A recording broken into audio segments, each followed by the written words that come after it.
So I've decided to make a random vlog because I always tell you how I am a freelance artist, but I only give you time lapses and videos of my work. But as I am freelance, I also have to organize stuff and, for example, participate at exhibitions. And I am currently framing my artwork. Let me show you all the drawings and paintings I'm going to take to my next exhibition. So here we have, I would say, the main babies, like the guy in the desert. That was a really funny painting. This is my main piece, I would say. I really love that one. The frame is special made because I wanted to have these exact measurements. Quite beautiful. The frame picture, you can decide if it's beautiful. I like the framing. Then I have a watercolor art piece. What's pretty cool is I made these in a frame shop, and they like, for example, at this one there is the passepartout. I don't know if you call it in English passepartout as well, but this carton thingy. This is overlapping, and for the first time the lady at the frame shop suggested for my watercolors that I don't overlap, but you can see there's the shadow of the drawing, so the drawing is lying in the middle of this passepartout, of this carton thingy. So they are actually not touching, and they call it in German Kassette. So maybe in English it is cassette as well. I don't know, but I think that looks absolutely cool. The same with the desert guy. You can see there's the shadow of the drawing where it's warping a little bit, and then they have like tiny dots of glue, and they put it onto a paper and then add the carton and then the frame, which is absolutely, I think that adds a lot to the drawing. I have a few more like this. For example, this one is the same with the cassette. I did not want to have the overlap so that I don't lose anything of the drawing. That's quite cool. So I have the steampunk is an oil painting on paper. I really like to have a little bit more space around this one. Makes it look quite nice. I have the wood burning that I recently made. I don't like the fact that I shaded in his lips. I would love this drawing to have no shade at the hand and no shades on the lips, but I did it. It's a decision I cannot take back. Like, I could try and there's the first layer that is burned, so I could get rid of that layer maybe. But I think I would also touch the lines, and I think it would get messy. I would destroy my lines and all this. So I just decided I'm going to go with it. There are people who prefer it with the lips shaded, and then there are people like me who think that it was a better version with the lips unshaded. So I'm going to live with my decision, and I'm going to exhibit it like this. Can't change that fact. These are the ones that I still have to frame. So I am currently in the process of framing and measuring and also pricing the pieces.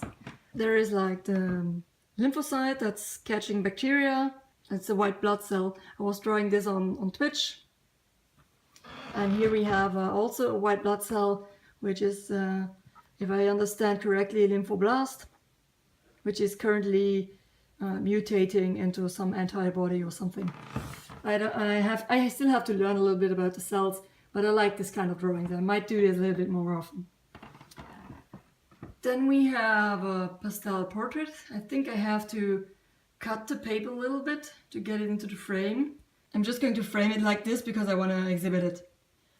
Then the same thing for this guy, kind of like dealing with some stuff personally and expressing it through all my art. Every painting is connected to what is going on in my mind. So I guess what I try to say with that is many of my recent drawings and paintings, they are generated out of things that bother me, that trouble me, that keep my mind occupied. Somehow I feel like those drawings have much more meaning. They have a quite a different vibe than the ones I only draw because I want to draw fantasy stuff or cool stuff. I don't know. If I occupy my mind with something and I put it on paper, there is much more content to the drawing. I don't know if anybody else is going to see that or feel that.